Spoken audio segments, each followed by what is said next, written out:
This is my bike. Clem Smith Jr. by Rivendell Bicycle Works. 64 centimeters in lime olive.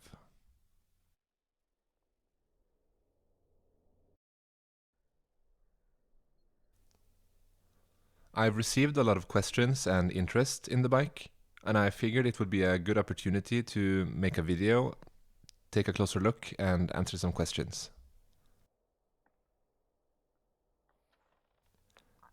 The question I'm asked most often is how I got the bike, seeing as how here in Europe, and Northern Europe especially, they are quite rare, and there are very few places that sell them.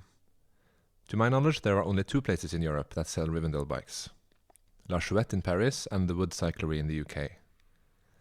I ordered mine from CL Cycles in Canada. Shipping and import was expensive, but I was certain it was the right bike for me, having done a lot of research on the geometry and the specifications of the frame. The frame shape of the Clem is actually something I was a little torn about. Not because I dislike it, I really don't, but because it has a very strong connotation with women's bikes or grandma bikes in my part of the world. I quickly realized that caring about such labels is idiotic, and the shape has turned out to be such a boon to the way I use it. For example, not having to throw your leg over it with a child seat attached. That's a huge bonus for the dad bike life. Besides, look how beefy and rugged it looks with the chunky studded tires. This is not a dainty, silly thing, it's endlessly capable. The frame is 64 centimeters. I'm 195 centimeters tall, 6'4" to the Yankees, with very long legs, so it shows a lot of seat post even for such a large frame. I had a 60 centimeter Sam Hilborn prior to this bike, which ended up feeling just a hair too small for me, with my setup at the time, which was very upright and swept back like this one.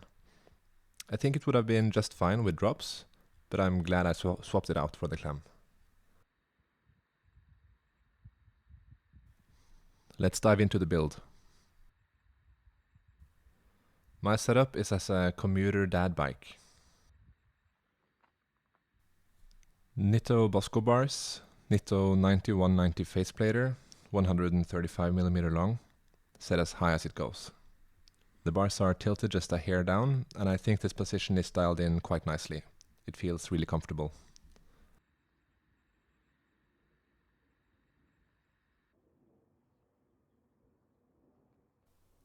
Ori lock-on grips, Rivendell silver shifters set to the reverse inside position, and Paul Love levers.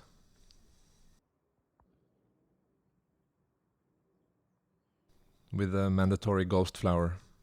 I also mixed up the housing colors a bit. There's silver, brown and yellow-orange. I think it suits the frame color quite nicely. I have a stem bag from Blue Lug. I like the color on this, but I'm not 100% convinced it's the right match for the bike as a whole.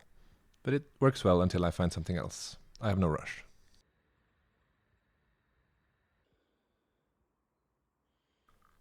Simworks bell. I really love the sound it makes. It feels friendly. And I love the patina that the material develops.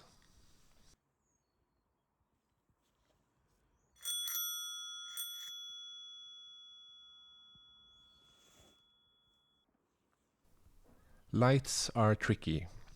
I have the Blue Lug Coma lights installed, but the front light runs out of battery so fast that I have to resort to using this Knog light on the bars for now, until I find a better solution. Dynamo is certainly on the wish list.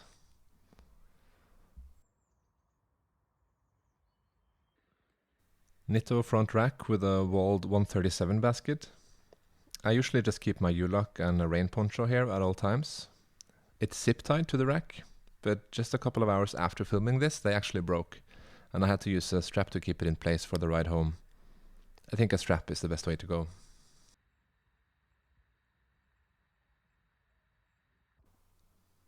Winter conditions and no water hose at home in the freezing temperatures leads to a dirty bike and dirty Paul Motolite brakes, but they really are the best V-brakes out there.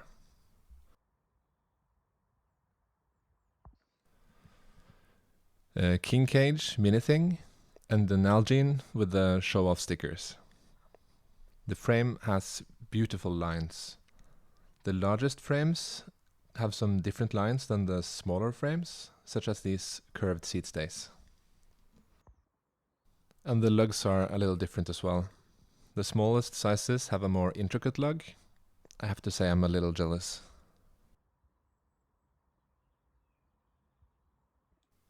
Rivendell Comfort Saddle, although it's not all that comfortable. It took a very long time to get used to it, and even now I struggle with it. A change is coming for sure. Does anyone out there find them comfortable? Let me know below. Loppy Libeccio on Instagram has one of the most beautiful Clems out there, and he leaves his brake cables really long with a cherry at the end, which I think looks super cool, like whiskers. Mine are not quite as long as his, but I left them a little long as a homage. Hammock's child seat that clamps to the down tube. This works great, and it's so easy to take off and on when not in use. I trust the tubes are strong enough to take it, but I can't help but feel a little anxious about it. Blue lug double crankset with MKS pretzel pedals. I have quite big feet, and these pedals feel great. I think I should have longer cranks though, given my height, but I've not had issues.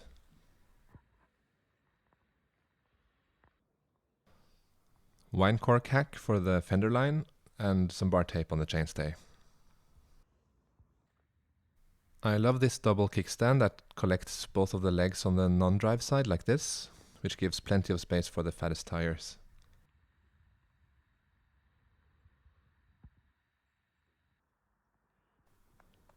A tough bike to love. Best decals in the game for sure.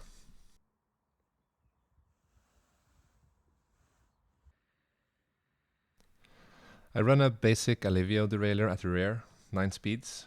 No issues this far. But the new derailleur by Rivendell has me very interested.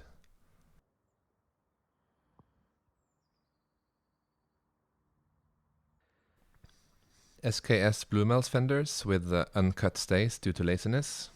I would like some metal fenders in the future, like the Honjo Flat 65s in black. And some fat Kenda Klondike studded tires. And no bike is complete without trinkets and thingies.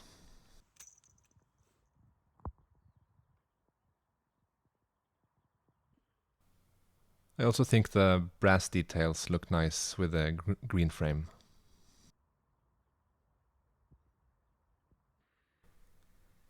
The wheels are Velocity Cliffhanger rims and Bitex hubs. All in all, it's a pretty perfect bike. A lot of people were curious about how I experimented with setups and parts before landing on this build. But other than the Sam Hilborn I had before, I landed on this setup quite early, and I feel really pleased with everything. I mentioned some upgrades I would like, but none of them is something I'll rush to do. I feel incredibly fortunate to have this bike set up this way. It's a very smooth riding bike. It's stable and really planted to the ground. The chainstays are long and makes it incredibly comfortable. It's tough, and so you shouldn't expect it to be zippy, nimble or fast. Some of you wondered what it feels like out of the saddle when climbing. All I can say is that I'm hardly ever out of the saddle. It climbs well, but I'm usually on the saddle and going at it slowly. Standing up you can really feel the flex of the frame, which is not a bad thing, but sitting down feels a lot more efficient on this bike. I think it's a true all-rounder, jack of all trades. It can take you pretty much anywhere, but it might do it slower than your gravel bike. As I said before, how I got the bike has been the most asked question.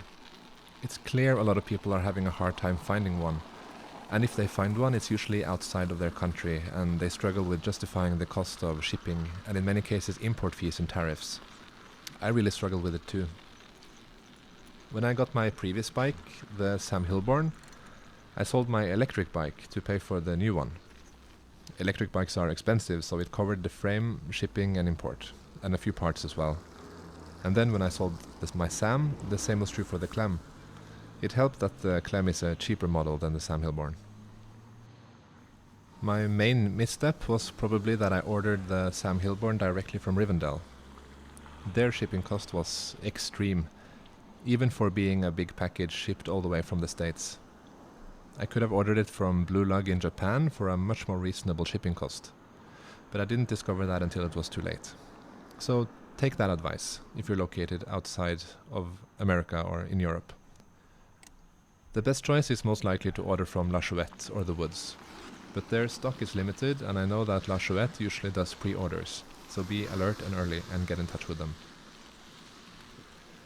I think I've answered most of the questions I have received about the bike, but I'll be more than happy to answer any questions in the comments, so please don't be shy. I hope you've enjoyed this little mini deep dive into the Clem. Please like and subscribe if you'd like to see more videos. I really need a cup of coffee to warm me up. I'll leave you guys here at one of the filming locations for the recent film Sentimental Value. Fingers crossed it will win a lot of awards at the Oscars. See you soon.